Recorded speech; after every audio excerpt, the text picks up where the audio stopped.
मित्र हो, आपण उन्हाळ्यात झाडाला पाणी भेटत नाही म्हणून, कारण त्याला पाणी उन्हाळ्यात त्याला पाणी मिळत नाही म्हणून आपण उन्हाळ्यात झाडांना पाणी द्यावी म्हणून आपण एक बाटली घ्यायची. बाटलीला वरून 2 छिद्रे पाडायचे.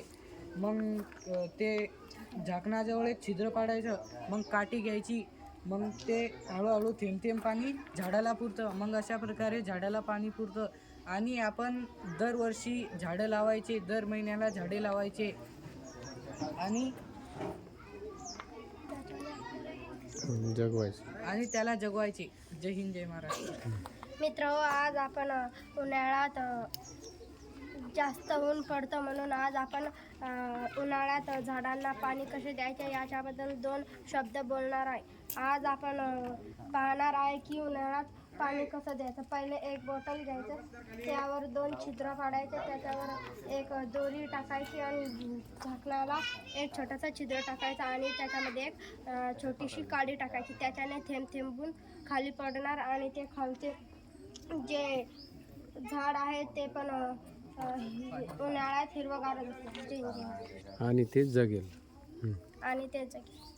चल मित्र हो, आपण आज झाडाबद्दल 2-3 शब्द बोलणार आहोत.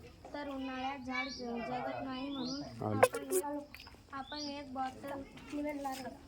बॉटल घेतली. त्यांना 2 छिद्र पाडले, त्याच्यामध्ये एक छिद्र पाडले आणि झाकणाला एक नळी काठी त्याच्यामध्ये लावली.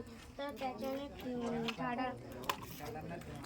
झाडांना थेंब थेंब पाणी पडतं म्हणून ते खाली झाड पण जगतं उन्हाळ्यामध्ये. म्हणून आपण कमी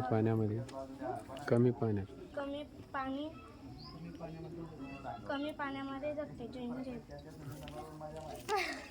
मित्र, माझं नाव आहे आलोक. आज मी झाडांबद्दल पाणी कसं द्यायचं उन्हाळ्यामध्ये याची माहिती सांगणार आहे.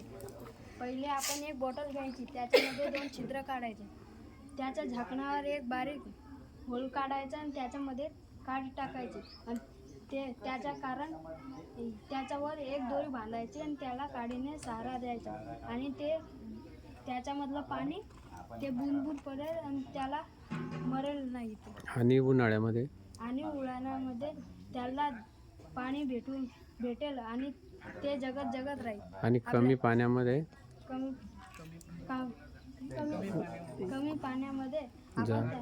झाड मरून जातात म्हणून आपण हे बनवलेले आहे. जय हिंद, जय महाराष्ट्र. Very good.